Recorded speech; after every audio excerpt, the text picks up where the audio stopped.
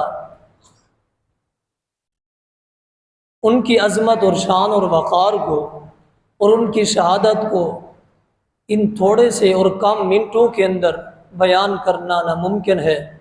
کوشش کریں گے اللہ تعالیٰ کی توفیق سے جتنا اس شخصیت کے متعلق ہم بتا سکتے ہیں آپ کو بتائیں گے، گفتگو کریں گے۔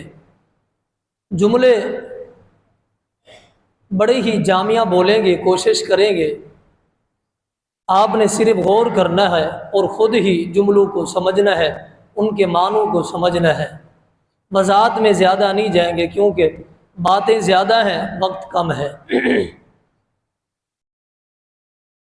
نبی اکرم صلی اللہ علیہ وسلم کا فرمان ہے، جامعہ ترمذی کے اندر لمبی حدیث ہے، اس حدیث کے صرف دو ہی پہلو بیان کریں گے۔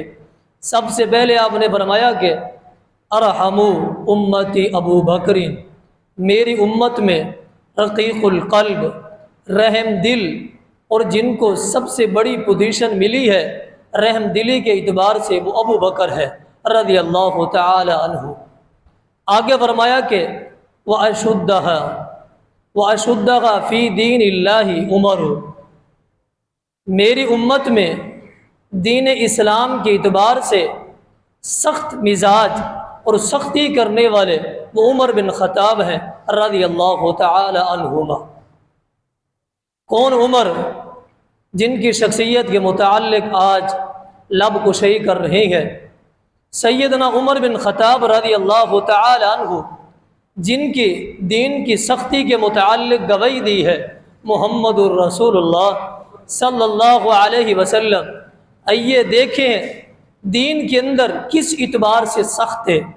ذرہ برابر بھی دین کے اندر کمی کو، نرمی کو، دین کے اندر ذرہ برابر بھی لچک کو برداشت نہیں کرتے تھے۔ آئیے سب سے پہلے اس واقعے کو آپ غور سے سماعت فرمائیں، پھر آگے چلتے ہیں۔ بنو ثقیف قبیلے کا ایک شخص ہے، اس کی 4 بیویاں ہیں۔ اپنی 4 بیویوں کو قریب تھا کہ وہ فوت ہونے والا ہے، اپنی 4 بیویوں کو بلاتا ہے اور انہیں طلاق دے دیتا ہے، اس ڈر سے کہ میری جتنا جائیداد ہے، میری جتنا دولت ہے، میرا مال ہے، اگر میں فوت ہو گیا تو میری بیویاں اس کے وارث بن جائیں گی۔ اپنی بیویوں کو بلاتا ہے، 4 کو مال کی وراثت کی وجہ سے طلاق دے دیتا ہے اور سارا کا سارا مال اپنے بیٹوں میں تقسیم کر دیتا ہے۔ خلافت عمر رضی اللہ تعالی عنہ کا یہ واقعہ ہے۔ آپ کو یہ خبر دی گئی، آپ کو بتایا گیا کہ بنو ثقیف قبیلے کے شخص نے ایسا عمل کیا ہے، اس ڈر کی وجہ سے کہ میری بیویاں میری وراثت اور مال کا حقدار نہ بن جائے، انہیں طلاق دے دی ہے۔ سیدنا عمر بن خطاب رضی اللہ تعالی عنہ انہیں اپنے پاس بلایا نہیں، اس کے پاس چل کے گئے، اس کے قریب جا کے بیٹھ گئے۔ مرض بستر پہ لیٹا ہوا تھا، جا کے اس کے قریب بیٹھ گئے، کہا مجھے پتہ چلا ہے آپ نے یہ کام کیا ہے، یہ عمل کیا ہے۔ سامنے والا شخص جواب دیتا ہے، جی ہاں میں نے یہ کام کر دیا ہے، میں نے یہ عمل کر دیا ہے۔ سیدنا عمر بن خطاب رضی اللہ تعالی عنہ فرماتے ہیں، آپ نے اگر مرنے سے پہلے اپنی بیویوں کے ساتھ رجوع نہ کیا اور اپنے بیٹوں سے مال لے کے اپنی بیویوں کو مکمل وراثت کا حقدار نہ بنایا اور ان کو شریک نہ کیا وراثت کے اندر، آپ کے مرنے کے بعد ان سے رجوع نہ کیا، تو یاد رکھے میں آپ کے مرنے کے بعد 2 کام کروں گا۔ ایک نقطہ قابل غور ہے، آپ کے مرنے کے بعد میں 2 کام کروں گا، یاد رکھ لے میری بات۔ 2 کام کون سے ہیں؟ فرمایا کہ پہلا کام تیرے مرنے کے بعد یہ کروں گا، ورث اللہ میراثا، واپس آؤں گا آپ کے بیٹوں سے سارا مال لے کے آپ کی بیویوں کو جتنا حصہ بنتا ہے شریعت کے اندر وہی برابر تقسیم کر دوں گا۔ ایک کام یہ ہے۔ دوسرا کام یہ ہے کہ لَأَرْجُمَنَّ قَبْرَكَ، میں تیری قبر کے اوپر آ کے کوڑے ماروں گا، تیری قبر کے اوپر کھڑے ہو کے تیری قبر کو اوپر سے میں کوڑے ماروں گا، اور پوری دنیا والوں کو یہ بتا دوں گا کہ یہ وہ شخص ہے کہ اپنی وراثت اپنی بیویوں کو دینے کے ڈر کی وجہ سے انہیں طلاق دے دی تھی۔ پوری دنیا کے اندر میں تیری یہ ساری کی ساری باتیں معروف کر دوں گا اور تیری قبر کے اوپر کوڑے ماروں گا۔ یہ شخص ڈر گیا۔ دین کے اندر آپ سختی دیکھیں کہ ذرہ برابر بھی ایک شخص نے خلاف ورزی کی ہے شریعت کی، پہنچ گئے ان کے پاس، کہا کہ اگر آپ نے ایسا نہ کیا، لیکن اس شخص نے رجوع کر لیا۔ مرنے سے پہلے جب انہوں نے سیدنا عمر بن خطاب رضی اللہ تعالیٰ نے ڈرایا اور فوراً رجوع کر لیتا گئے، اپنی بیویوں کو واپس لے کے آ جاتا گئے، اپنے بیٹوں سے مال لے لیتا گئے۔ مال لینے کے بعد کہتا گئے میرے فوت ہونے کے بعد جتنا میری بیویوں کا حق بنتا گئے میرے مال سے انہیں وہی دیا جائے گا۔ یہ ہیں سیدنا عمر بن خطاب رضی اللہ تعالیٰ۔ دین میں کس اعتبار سے سختی دی؟ اگر ہم ان کی نرمی کو دیکھتے ہیں، دین میں سختی بھی بہت ہے۔ اگر شریعت کی بات آ جاتی ہے تو کس اعتبار سے اپنے آپ کو تواضع اور عاجزی کے اندر جھکا دیتے ہیں، سخت بھی ہیں اور دین اسلام کے لیے نرم بھی ہے۔ کس اعتبار سے؟ تفسیر اللباب کے اندر یہ بات درج ہے، اپنے دوستوں کے ساتھ یہ جا رہی ہے، سواری کے اوپر سوار ہیں، مدینہ سے باہر نکل چکے ہیں اور سواری بڑی تیز رفتار سے یہ جا رہی ہے، لگتا ہے کسی مشن کے اوپر جا رہے تھے، سواری بڑی تیز جا رہی ہے۔ دور سے دیکھتے ہیں ایک بڑھیا شخص ہے، بڑی عمر ہونے کی وجہ سے وہ کبڑی ہو چکی ہے، ان کی کمر جھک چکی ہے، دور سے آواز دیتی ہے کہ امیر المؤمنین عمر بن خطاب رضی اللہ تعالیٰ عنہ رکے، میری بات سنیں۔ وہی سواری کو روکتے ہیں، اس عورت کو اپنے پاس نہیں بلاتے، ان کے پاس چلے جاتے ہیں۔ جا کے وہ عورت بڑی ہونے کی وجہ سے، بڑی عمر ہونے کی وجہ سے کمر جھک گئی تھی۔ سیدنا عمر بن خطاب رضی اللہ تعالیٰ عنہ کا قد، آپ کا قد مبارک بڑا تھا اور جھک کے اس عورت کی باتیں سنتے رہے۔ کون ہے امیر المؤمنین؟ عمر بن خطاب بٹھا بھی سکتے تھے، نہیں، اس عورت نے کھڑا کیا گیا، کھڑا ہو کے ان کی جھک کے باتیں سن رہی ہے۔ اور محدثین نے یہ بھی لکھا ہے گرمی کا موسم تھا، سایہ بھی نہیں تھا، وہی جہاں اس عورت نے کھڑا کیا، کھڑے ہو کے باتیں سن رہی ہے، سنتے رہے، جھک کے سنتے رہے۔ جیسے واپس گئے اس عورت کی باتیں چاند ایک منقول بھی ہے تفسیر اللباب کے اندر۔ وہ عورت کیا کہتی ہے؟ اے امیر المؤمنین، اے عمر بن خطاب رضی اللہ تعالیٰ عنہ، آپ کو پتہ ہے پہلے آپ عمیر تھے، چھوٹے بچے تھے، پھر آپ عمر بنے، پھر آپ آج امیر المؤمنین بن گئے ہیں۔ یاد رکھنا، اتق اللہ، اللہ رب العالمین سے ڈرتے رہنا اور اپنی رعایا کا خیال کرنا۔ یہ عورت امیر المؤمنین کو یہ نصیحت کر رہی ہے، اور بھی بہت ساری باتیں، لیکن اس عورت کی زبان موٹی ہو چکی تھی، عمر بڑی ہو چکی تھی، بات کرتی تھی تو بھول جاتی تھی، بار بار ایک بات کو دہراتی رہی۔ لیکن امیر المؤمنین نے یہ نہیں کہا کہ ایک بات کو بار بار دہرا رہی ہے، میں تیری بات سننے کے لیے تیار نہیں ہوں۔ سنتے رہے جب تک اس عورت نے خود نہیں کہا۔ آپ اندازہ لگائیں یہ کون سی عورت ہے جس کی بات امیر المؤمنین اتنا توجہ سے اور بھولنے کے باوجود بھی سنتے رہے۔ اپنے دوستوں کے پاس جاتے ہیں، جا کے اپنی سواری پہ سوار ہوتے ہیں، دوستوں نے پوچھا، ساتھیوں نے پوچھا یہ کون عورت ہے، اتنا دیر آپ کو انہوں نے جھکا کے رکھا اور اپنی باتیں سناتی رہی اور آپ سنتے رہے۔ امیر المؤمنین کیا جواب دیتے ہیں؟ فرماتی ہیں آپ کو پتہ ہے یہ وہ عورت ہے جنہیں خولہ بنت سالبہ کہتے ہیں رضی اللہ تعالی عنہ، یہ وہ خولہ بنت سالبہ ہے۔ میں ان کی بات کیوں نہ سنتا اگر یہ صبح سے شام تک اسی حال میں اور اسی پہلو پہ مجھے کھڑا کر کے شام تک اپنی باتیں سناتی رہی تو میں اس کی باتیں سنتا رہتا۔ میں اس کی باتیں کیوں نہ سنوں؟ جن کی باتیں اللہ رب العالمین سنے، جن کی گفتگو کو اللہ تعالیٰ سنے، امیر المؤمنین عمر بن خطاب کون ہے اس کی بات کو نہ سنے؟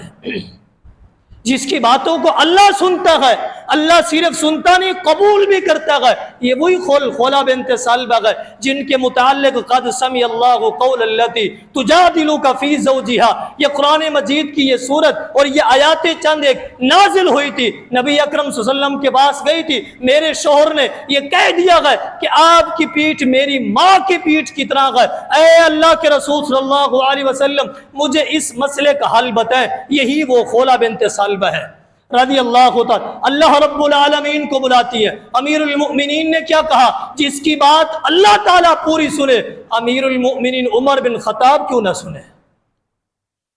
یہ ہے امیر المؤمنین عمر بن خطاب رضی اللہ تعالی عنہ۔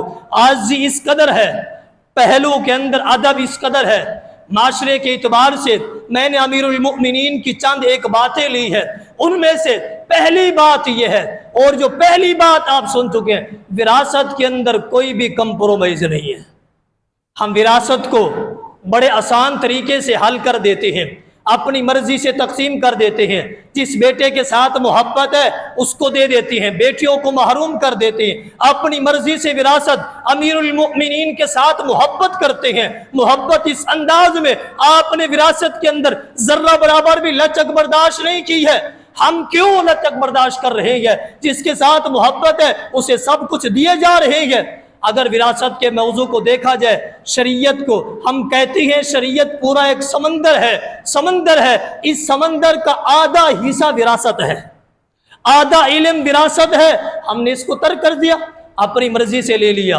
یہ شریعت کا ایک پہلو ہے جو معاشرے کے اندر اس وقت اس کی ضرورت ہے، امیر المؤمنین نے اس کو بنا کے اور خوبصورت بنا کے بتا دیا ہے۔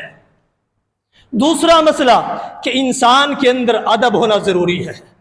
انسان جتنا مرضی بن جائے، چھوٹی کرسی ہو بڑی کرسی ہو، علم کم ہو علم زیادہ ہو، بڑی عمر کا ہے چھوٹی عمر کا ہے، ادب سب کے لیے برابر ہے، ادب سب کے لیے برابر ہے۔ جو مئو کا پردے کا پاسبان ہے اور مئو کے ادب کا پاسبان ہے اسے امیر المؤمنین کہتے ہیں، عمر بن خطاب کہتے ہیں۔ ادب سکھایا گیا کہ ادب سکھائیں، سب سے پہلے جس کی بات اللہ رب العالمین سنے۔ آج ہم بھی کہتے ہیں کہ اللہ تعالی ہماری بات کو سنے۔ میرے دوستوں بھائیوں، اپنے آپ کے اگر ویلیو بڑھانا چاہتے ہیں، اپنی آپ کی عزت کو بڑھانا چاہتے ہیں، اللہ تعالیٰ سے رابطہ کریں، اللہ تعالیٰ آپ کی باتوں کو سنے اور اس کے متعلق اللہ تعالیٰ قبول فرمائے، انسان کی ویلیو بڑھے گی۔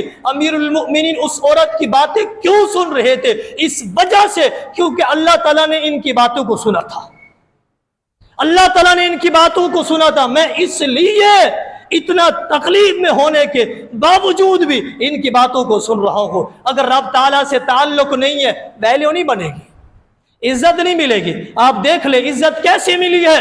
اللہ تعالیٰ کے ساتھ رابطہ کرنے سے، تعلق کو مضبوط بنانے سے ملی ہے۔ ہم کہتے ہیں مرضی ہے، جو چاہے جیسے چاہے کر دے، اللہ تعالیٰ کو جیسے پکارے، جیسے اے نماز پڑھ لے، جیسے اے لوگوں کو گاجر مولی کی طرح کاٹ دے۔ نہیں، امیر المؤمنین کے ساتھ اگر محبت ہے تو اس انداز میں معاشرے کے ساتھ چلنا ہوگا۔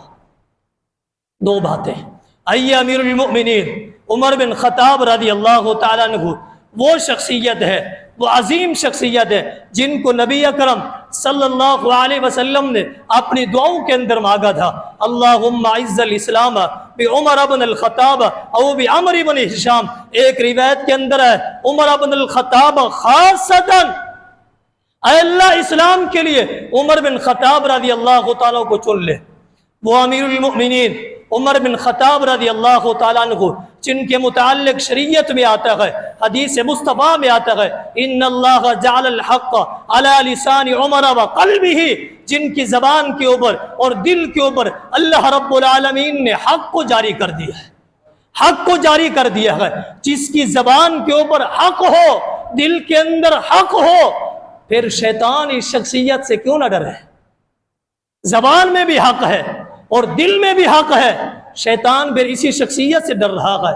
اور ڈرنے کی ایک اور وجہ بھی ہے، آپ کے اندر غیرت اس قدر تھی۔ اور امیر المؤمنین عمر بن خطاب رضی اللہ تعالیٰ عنہ، نبی اکرم صلی اللہ علیہ وسلم معراج کے موقع پہ آپ جنت کی سیر کر رہے ہیں، سیر کرتے ہوئے آپ جنت میں داخل ہوئے۔ آپ نے ایک حدیث کے اندر 3 باتوں کا ذکر کیا ہے۔ جیسے آپ جنت میں داخل ہوئے، سب سے پہلے آپ دیکھتے ہیں کہ رمیسہ کو دیکھتے ہیں، رمیسہ کو دیکھتے ہیں۔ رمیسہ کون ہے؟ یہ ابو طلحہ رضی اللہ تعالیٰ عنہ کی یہ بیوی ہے، سیدنا انس بن مالک رضی اللہ تعالیٰ عنہ کی یہ والدہ ہے جن کا لقب رمیسہ تھا۔ ان رمیسہ کو آپ نے دیکھا ہے جنت کے اندر۔ آگے آپ چلتے ہوئے جا رہے ہیں، قدموں کی آٹ سنی ہے، پوچھا یہ کون چل رہے ہیں؟ کہا زمین کے اوپر سیدنا بلال رضی اللہ تعالیٰ چل رہے ہیں۔ آگے آپ چلتے ہوئے گئے، ایک خوبصورت محل دیکھتے ہیں، محل کے اندر آپ نے خواہش کی ہے کہ اس محل کے اندر میں داخل ہو جاؤں، لیکن آپ نے پوچھا کہ یہ اتنا خوبصورت محل کس کا ہے؟ یہ اتنا خوبصورت محل کس کا ہے؟ آپ کو جواب ملتا ہے یہ خوبصورت محل یہ لمن ھذا القصر، یہ محل کس کا ہے؟ جواب ملتا ہے یہ محل ھذا عربی، یہ ایک عربی شخص کا ہے۔ آپ نے فرمایا کہ انا عربی، میں عربی ہوں۔ یہ لمن ھذا القصر، یہ محل کس کا ہے؟ پھر جواب آتا ہے لمن ھذا الرجل قریشی، یہ ایک قریشی شخص کا محل ہے۔ آپ نے فرمایا کہ انا قریشی، میں قریشی ہوں۔ لمن ھذا القصر، محل کس کا ہے؟ پھر آپ کو جواب ملتا ہے لمن ھذا الرجل امت محمد صلی اللہ علیہ وسلم، یہ امت محمد صلی اللہ علیہ وسلم کے ایک شخص کا محل ہے۔ آپ جواب دیتے ہیں انا محمد صلی اللہ علیہ وسلم، میں محمد ہوں۔ لمن ھذا القصر، یہ اتنا خوبصورت محل کس کا ہے؟ بتاتے ہیں لعمر بن الخطاب، یہ عمر بن خطاب کا ہے رضی اللہ تعالیٰ عنہ۔ آپ فرماتے ہیں زمین کے اوپر آئے، میرا دل چاہتا ہے، میرے دل نے چاہا کہ اس محل کے اندر میں داخل ہوں۔ جیسے میں داخل ہونے لگا، اندر میں دیکھتا ہوں ایک خوبصورت عورت ہے اور وہ وضو کر رہی ہے، لیکن داخل ہونے سے پہلے اے عمر بن خطاب رضی اللہ تعالیٰ عنہ، آپ کی غیرت میرے دل کے اندر آ گئی، میرے ذہن کے اندر آپ کی غیرت آ گئی، آپ کی غیرت جاگی، میں آپ کے محل کے اندر داخل نہیں ہوا۔ امیر المؤمنین عمر بن خطاب رضی اللہ تعالیٰ عنہ آپ کے سامنے بیٹھے ہوئے زاروں قطار رونا شروع کر دیتے ہیں۔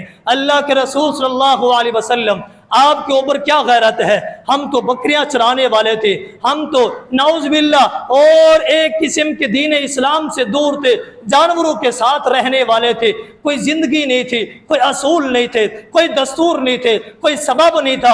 اے اللہ جنت، اے اللہ کے رسول صلی اللہ علیہ وسلم، جہنم سے بچانے والے آپ ہی ہیں، سیدھا راستہ دکھانے والے آپ ہی ہیں، جنت کی بشارت دینے والے اے اللہ کے رسول آپ ہی ہیں، آپ سے کیا غیرت کھاتا؟ امیر المؤمنین زاروں قطار رو بھی رہے ہیں اور کہہ رہے ہیں آپ سے کیا غیرت کھاتے؟ یہ ہے امیر المؤمنین عمر بن خطاب رضی اللہ تعالی عنہ۔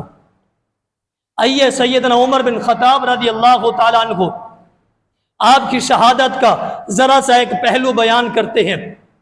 امیر المؤمنین عمر بن خطاب رضی اللہ تعالیٰ عنہ چلتے ہوئے حج سے واپس آ رہے ہیں، راستے کے اندر رات ہو جاتی ہے، پڑاؤ کرتے ہیں اور سوتے ہوئے اللہ رب العالمین کو کہتے ہیں اے اللہ جسم کے اندر سکت نہیں رہی، ہڈیوں کے اندر اللہ کمزوری آ گئی ہے، اللہ جسم کمزور ہو گیا ہے، اللہ ابھی یہ منصب سنبھالا نہیں جاتا، اے اللہ یہ منصب مجھ سے یہ برداشت اپنے کاندھوں پہ یہ بوجھ نہیں اٹھا سکتا، اے اللہ اپنی رعا کے ساتھ ظلم نہیں کر سکتا، اپنی رعایا کے ساتھ دھوکہ نہیں کر سکتا، اے اللہ یہ سبب میں نہیں اٹھا سکتا۔ یہ دعا کرتے ہوئے آ رہے ہیں، گھر آتے ہیں، آپ کی بیٹی سیدہ حفصہ رضی اللہ تعالیٰ عنہ آپ کے ساتھ موجود ہے اور دن کا وقت ہے، ہاتھوں کو اٹھاتے ہیں، اٹھانے کے بعد یہ دعا کرتے ہیں، اللہم ارزقنی شہادتا فی سبیلک و بلدی فی رسولک۔ اے اللہ تو مشکل کشا ہے، اے اللہ تو ہی حاجت روا ہے، میری اس آخری خواہش کو یا اللہ قبول فرما لے اور مجھے رسول اللہ صلی اللہ علیہ وسلم کے شہر میں مدینہ منورہ میں اے اللہ شہادت دے دے۔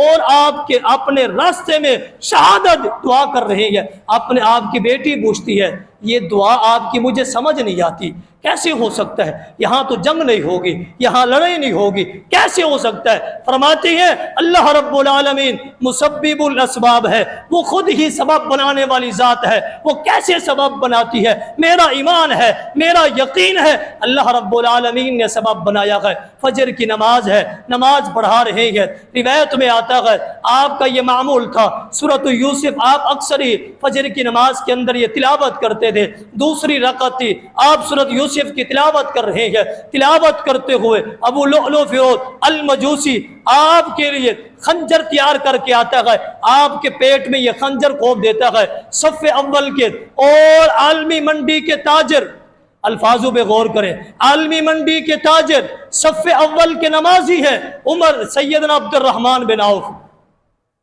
شاید سمجھ نہیں ہے، عالمی منڈی کے تاجر ہیں، عالمی منڈی کے تاجر ہیں، صف اول کے نمازی ہیں، عالمی منڈی کے تاجر صف اول کے نمازی ہیں۔ تجارت کی وجہ سے اکثر ہی نماز چھوٹ جاتی ہے، اکثر ہی چھوٹ جاتی ہے۔ عالمی منڈی کے تاجر ہیں، چھوٹی موٹی منڈی نہیں ہے، جس سے منڈی کا آغاز ہوتا ہے یا اختتام ہوتا ہے اسے عبد الرحمن بن عوف کہتے ہیں رضی اللہ تعالیٰ عنہ، صف اول کے نمازی ہیں۔ آپ کے ہاتھ کو تھامتے ہیں، مصلی پہ کھڑا کر دیتے ہیں، نماز ختم ہوتی ہے، ختم ہوتے ہی آپ بیہوش ہو چکے ہیں، جیسے آپ کو ہوش آتا ہے امیر المؤمنین عمر بن خطاب رضی اللہ تعالیٰ عنہ پہلا سوال کیا کرتے ہیں؟ لوگوں توجہ توجہ، پہلا سوال کیا کرتے ہیں؟ سب سے پہلے پوچھتے ہیں اصح النماز اصح الصلاۃ، کیا میں نے نماز مکمل کر لی تھی؟ اصح الصلاۃ، کیا میں نے نماز مکمل کر لی تھی؟ کہا نہیں، ایک رکعت آپ کی رہتی تھی۔ کہا تکیہ لے آؤ، ٹیک لگاؤ، میں نے ایک رکعت پڑھنی ہے۔ تکیہ لایا گیا، آپ کے جسم سے خون نکل رہا ہے اور تیزی کے ساتھ نکل رہا ہے، تکیہ لگایا گیا، سوتے ہوئے آپ نے نماز پڑھی۔ کہا امیر المؤمنین جسم سے خون نکل رہا ہے، بعد میں قضا کر لینا، پڑھ لینا جب ٹھیک ہوگا۔ کہا نہیں، ابھی ادا کرنی ہے۔ اسی وقت ایک رکعت آپ کی رہتی تھی، نماز ادا کی ہے۔ فکر کس چیز کی ہے؟ امیر عمر بن خطاب رضی اللہ تعالیٰ عنہ آپ بلاتے ہیں، میرا بیٹا عبداللہ کہاں ہے؟ بلایا گیا، آیا عبداللہ، میں ایک مختصر شارٹ بیان کر رہا ہوں۔ آیا عبداللہ رضی اللہ تعالیٰ عنہ، دیکھو میرے اوپر کتنا قرضہ ہے۔ کہا بابا جان آپ کے اوپر 86,000 درہم قرضہ ہے، 86,000 درہم آپ کے اوپر قرضہ ہے، آدھی دنیا کا حکمران ہے، آپ کے اوپر جاتے ہوئے 86,000 درہم قرضہ ہے، امیر المؤمنین ہے عمر بن خطاب رضی اللہ عنہ۔ کہا ہے عبداللہ رضی اللہ عنہ، اگر میرے مال سے یہ قرضہ ادا ہو جائے تو صحیح ہے، اگر نہ ادا ہو سکے تو میرے قبیلے والے بنو عدی سے جا کے کہنا، اگر ان کے مال سے بھی ادا نہ ہو سکے پھر جا کے قریشیوں سے کہنا، اگر قریشیوں کے مال سے بھی ادا نہ ہو سکے تو پھر اپنی محنت سے اسے ادا کر دینا۔ ادا کرنے کے بعد آگے چلتے ہیں، سیدنا عمر بن خطاب رضی اللہ تعالیٰ عنہ بلاتے ہیں، اپنے بیٹے کو بلاتے ہیں، اے عبداللہ رضی اللہ تعالیٰ عنہ جاؤ، میری آخری خواہش ہے، سید عائشہ رضی اللہ تعالیٰ عنہا کے پاس جاؤ، جا کے کہو میری دلی خواہش ہے، عمر بن خطاب کہہ رہے ہیں میری دلی خواہش ہے میں اپنے دوستوں کے ساتھ، اپنے یاروں کے ساتھ، سیدنا ابوبکر صدیق کے ساتھ، نبی اکرم صلی اللہ علیہ وسلم کے ساتھ آپ کے حجرے میں لیٹنا چاہتا ہوں، دفن ہونا چاہتا ہوں، جاؤ امی عائشہ سے اجازت لے کے آؤ رضی اللہ تعالیٰ عنہ۔ عبداللہ گئے رضی اللہ تعالیٰ عنہ، اجازت مانگی، دروازے کو دستک دیتے ہیں، اندر سے سید عائشہ رضی اللہ تعالیٰ عنہ رو رہی ہے، پوچھتی ہے کون؟ کہا عبداللہ بن عمر ہے رضی اللہ تعالیٰ عنہ۔ کہا اللہ کی مرضی ہے، اللہ کی مرضی ہے، آپ کے بابا کو اللہ رب العالمین نے یہ قوت اور ہمت امیر المؤمنین بنایا تھا، آج اللہ رب العالمین نے اگر روح لے لی ہے تو اللہ تعالیٰ کی مرضی ہے۔ یہ زار و قطار دونوں رو رہے ہیں اور پوچھتے ہیں اے امی جان، سید عائشہ رضی اللہ تعالیٰ عنہ، بابا جی کہہ رہے ہیں، بابا جی کہہ رہے ہیں میرا دل چاہتا ہے میں اپنے دوستوں کے ساتھ، سیدنا ابوبکر صدیق کے ساتھ، نبی اکرم صلی اللہ علیہ وسلم کے ساتھ اس قبرستان میں اور جو آپ کے حجرے میں ہے اس میں دفن ہونا چاہتا ہوں۔ سید عائشہ رضی اللہ تعالیٰ عنہ کیا فرماتی ہیں؟ یہ جگہ تو میں نے اپنے لیے رکھی تھی، اے بیٹے یہ جگہ میں نے اپنے لیے رکھی تھی، لیکن یہ بات آئی ہے عمر بن خطاب کی رضی اللہ تعالیٰ عنہ، انہیں تو منع نہیں کیا جا سکتا، انہیں تو نہ نہیں کی جا سکتی، کیوں؟ ان کے احسان بھی بڑے ہیں، ان کے بڑے احسان ہیں۔ اے عبداللہ، آپ کو پتہ ہے امیر المؤمنین عمر بن خطاب رضی اللہ تعالیٰ کے کتنے بڑے احسان ہیں۔ جب سارے لوگ پورے منافقین میرے اوپر تہمت لگا کے بیٹھے ہوئے تھے، نبی اکرم صلی اللہ علیہ وسلم نے کبیر صحابہ کرام کو جمع کیا، پوچھا عائشہ کے متعلق آپ کی کیا رائے ہے؟ سب سے پہلے آپ کے بابا عمر بن خطاب رضی اللہ تعالیٰ عنہ کھڑے ہوئے تھے، آپ کیا کہتے ہیں؟ اے اللہ کے رسول صلی اللہ علیہ وسلم یہ بتائیں آپ کے بستر کے اوپر سید عائشہ رضی اللہ تعالی عنہا کو کس نے سلایا گیا؟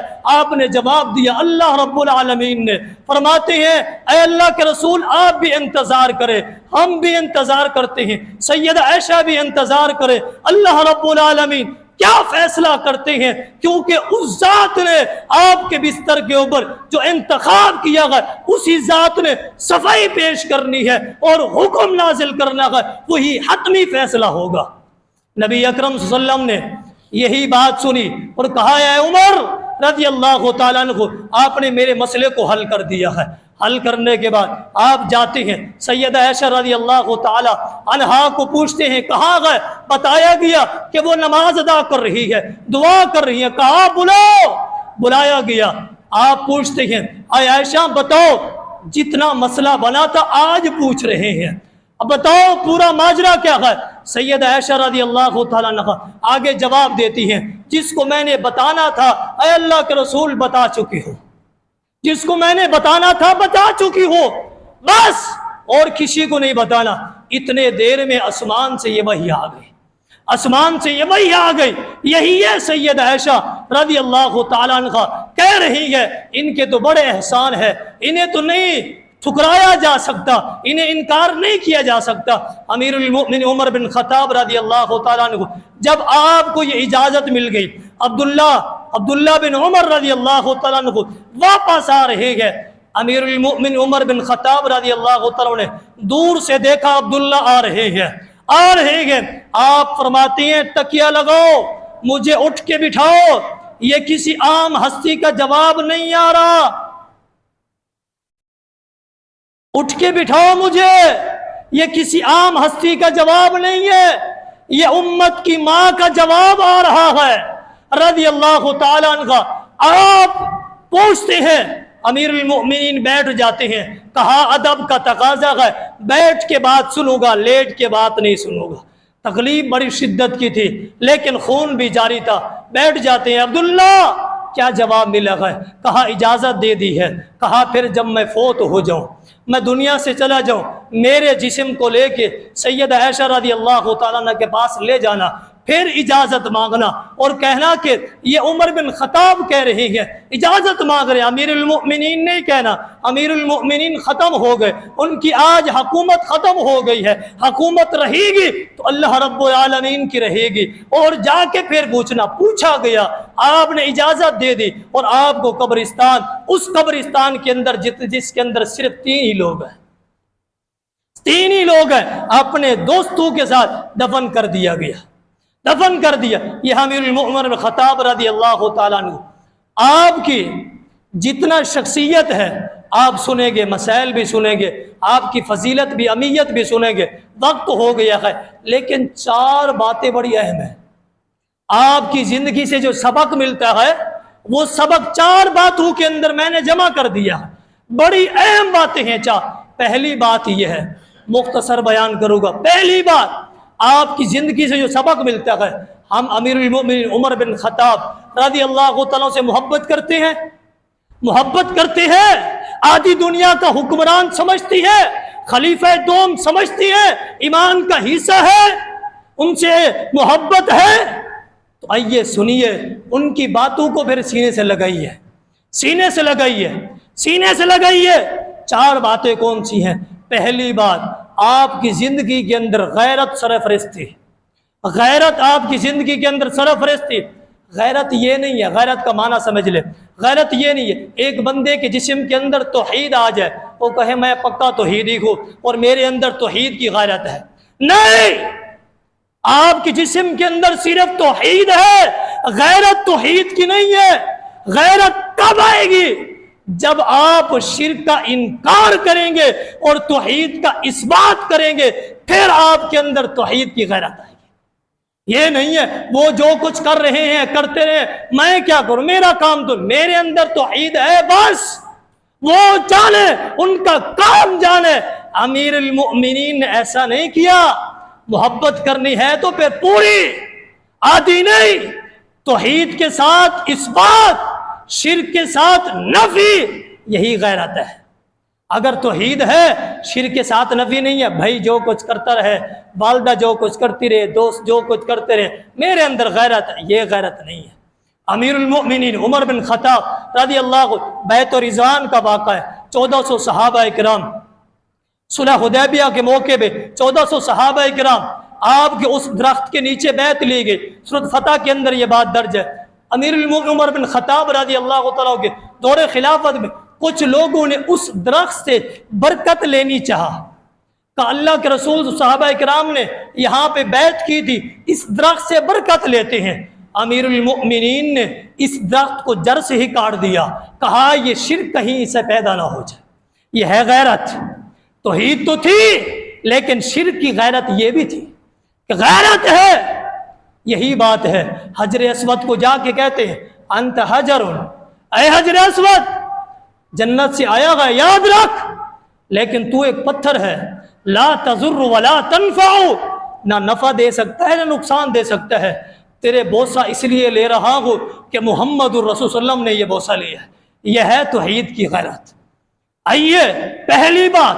دوسری بات جو سمجھنے والی ہے، امیر عمر بن خطاب رضی اللہ عنہ نماز کی بڑی فکر تھی، نماز کی بڑی فکر تھی۔ آپ کو کہا گیا آپ کے جسم سے خون نکل رہا ہے، آپ نماز ادا نہ کریں۔ آگے سے آپ کیا فرماتے ہیں؟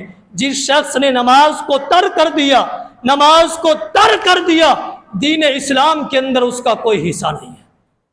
نماز کو ترک کر دیا، دین اسلام کے اندر کوئی حصہ نہیں ہے۔ امیر المؤمنین کی مجبوری تھی یا نہیں تھی؟ مجبوری تھی نہیں، بڑی مجبوری تھی، نہیں بیٹھ سکتے تھے، جسم سے تیزی کے ساتھ خون جاری تھا، لیکن لیٹ کے بھی نماز پڑھ رہے ہیں۔ جس نے نماز کو ترک کیا، شریعت کے اندر، دین کے اندر اس کا کوئی حصہ نہیں ہے۔ اگر ہم محبت کرتے ہیں تو آج کے بعد عہد کر لے نماز کو ترک نہیں کرنا۔ 2 باتیں۔ تیسری بات، آپ نیکی کا حکم دیتے، برائی سے روکتے۔ جب آپ لیٹے ہوئے تھے، خون جاری تھا، ایک نوجوان آیا تھا، اس کے کپڑے اور ٹخنوں سے نیچے جا رہے تھے، آپ نے اسے بلایا، ابن اخی ارفع ثوبک، اپنے کپڑوں کو اٹھا، اپنے کپڑوں کو نیچے، ٹخنوں سے کیوں جانے دیتا ہے؟ اتق اللہ، رب سے ڈر جا رب سے، اپنے کپڑوں کو نیچے کیوں جانے دے رہا؟ آپ تکلیف میں تھے یا نہیں تھے؟ خون جاری تھا یا نہیں تھا؟ ہم تو خوشی کے عالم میں ہوتے، تندرست ہوتے ہیں، ٹھیک ٹھاک ہوتے ہیں، جو کچھ کوئی کر رہا ہے ہم چھوڑ دیتے ہیں۔ میرا بھائی نہیں، اس امت کے ہر ایک فرد کو کنتم خیر امت اخرجت للناس کے لیے پیدا کیا گیا ہے۔ قرآن کو تو پڑھ کے دیکھے، ہر ایک شخص کو، صرف میرا کام نہیں ہے، ہر ایک شخص کا کام ہے برائی کو دیکھے، منع کرے اور روکے، نیکی کا حکم دے۔ تین باتیں۔ چوتھی اور آخری بات، آپ کی عاجزی، آپ کی انکساری، آپ کی زندگی کے یہ وہ چار پہلو ہے، چار پہلو، آپ کی عاجزی اور انکساری۔ جب آپ کو کہا گیا، کہا سید عائشہ رضی اللہ تعالیٰ کے پاس جانا، امیر المؤمنین کہنا، عمر بن خطاب کہنا، آپ کی یہ عاجزی تھی۔ اور بھی بہت ساری مثالیں ہیں، لیکن یہ چار باتیں، ان چار باتوں کو تنہائی میں جا کے آپ نے سوچنا۔ غیرت سر فرست ہے، اور نماز کی پابندی کس انداز میں ہے، نیکی کا حکم، برائی سے روکنا آپ کا یہ مشہور تھا۔ تیسری بات، آپ کے اندر کتنا عاجزی تھی۔ آدھی دنیا کا حکمران ہے، لوگ آپ کے سر فرست ہیں، آپ کے سامنے کھڑے حکم دے ختم کر دے، لیکن عاجزی اس قدر تھی، اس قدر۔ یہ چار چیزیں اور یہ چار مسائل آپ دیکھیں، ہمارے معاشرے کے اندر ان چار چیزوں کی بہت زیادہ ضرورت ہے۔ وَمَا عَلَيْنَا إِلَّا الْبَلَاغُ۔